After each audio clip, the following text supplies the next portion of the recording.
A few days ago, an American defense contractor executive told an industry conference that the country's premier air defense system remained, in his words, unmatched anywhere on the planet. Hold on to that sentence, because within the same week, open source analysts poring over footage from the Gulf began documenting something that should not exist if that sentence were fully true. Saturation patterns that appeared to exploit specific, repeatable gaps in that very system's coverage. Unmatched and exploitable cannot both be true at once. Today I'm going to show you which one is the lie and why the answer matters far beyond Iran. CNN is asking whether the system failed. Fox is asking whether more funding fixes it. The BBC is asking what this means for the arms trade. All the wrong questions because they're focused on one weapon when they should be focused on one piece of paper. The right question is this: did Iran, in the course of testing this system in real combat conditions, just generate the single most valuable intelligence document China could ever hope to obtain without firing a shot? In the next 20 minutes, I'll show you exactly how that happens, why it's almost impossible to stop once it starts, and why this might be the most consequential transfer of military knowledge in a decade. I call this the live fire blueprint effect. Here's the simple version.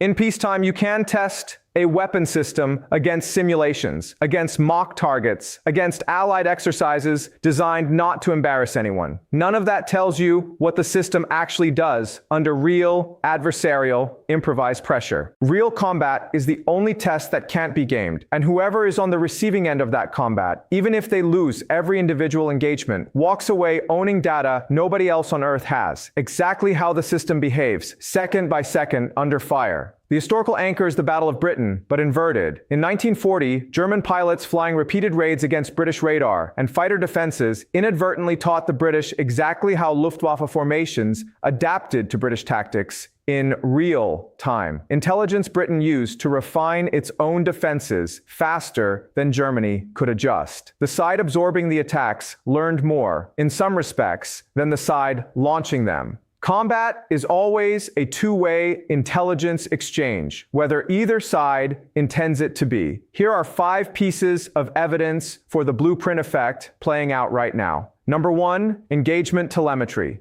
Every successful and unsuccessful interception leaves a data trail, radar signatures, response timing, the altitude and speed at which a system chooses to engage. Iran, simply by absorbing repeated live engagements, accumulates a data set on Western air defense behavior that no laboratory simulation could replicate. It's the difference between reading a chess book and playing 100 real games against the same grandmaster.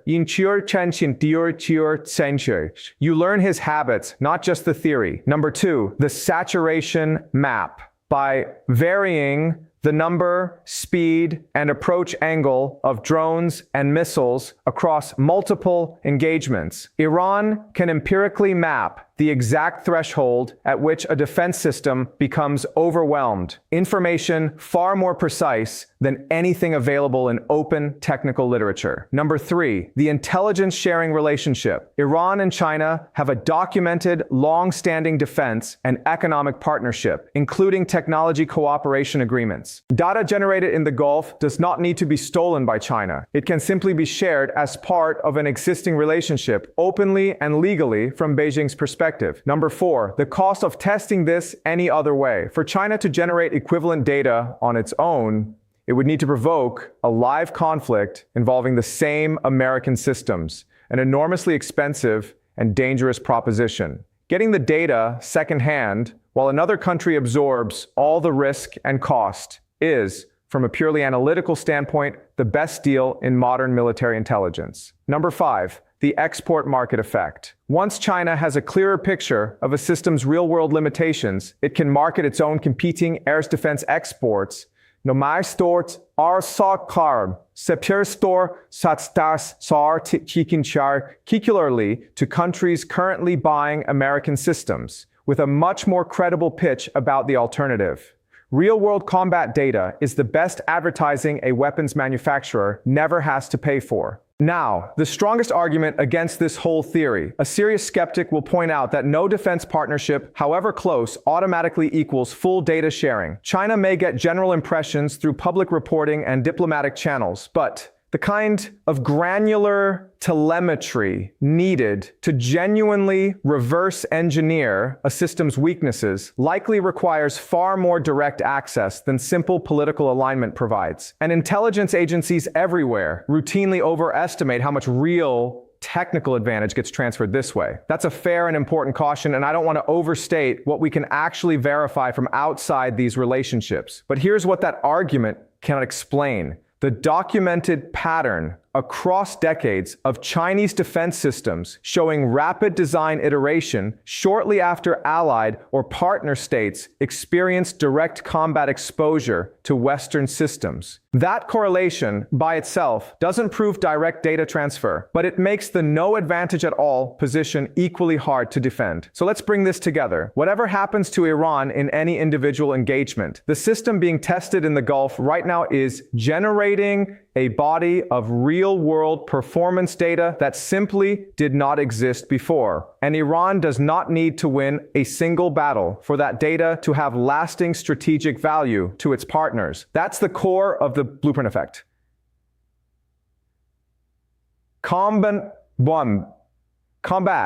DES as an information-generating machine, independent of who wins the fight in front of the cameras. And here's the part almost nobody is discussing. The actual long-term winner of this entire exchange may not be Iran, and it may not even fully be China in the near term. It may be every other country currently shopping for an alternative to American defense systems. The patient giant here isn't a single nation. It's the entire emerging market of buyers who now have, for the first time, real combat evidence to weigh against the marketing claims of Western defense contractors. Watch these three things over the next 48 to 72 hours. 1.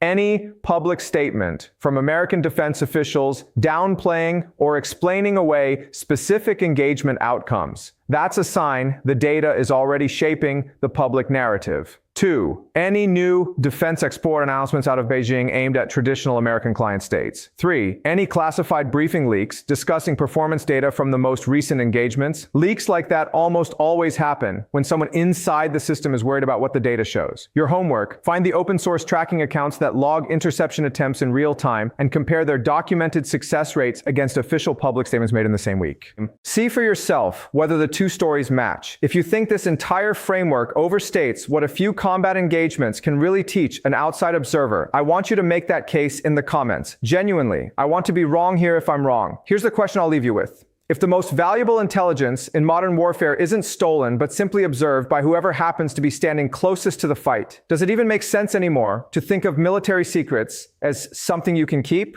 I'll see you in the next one.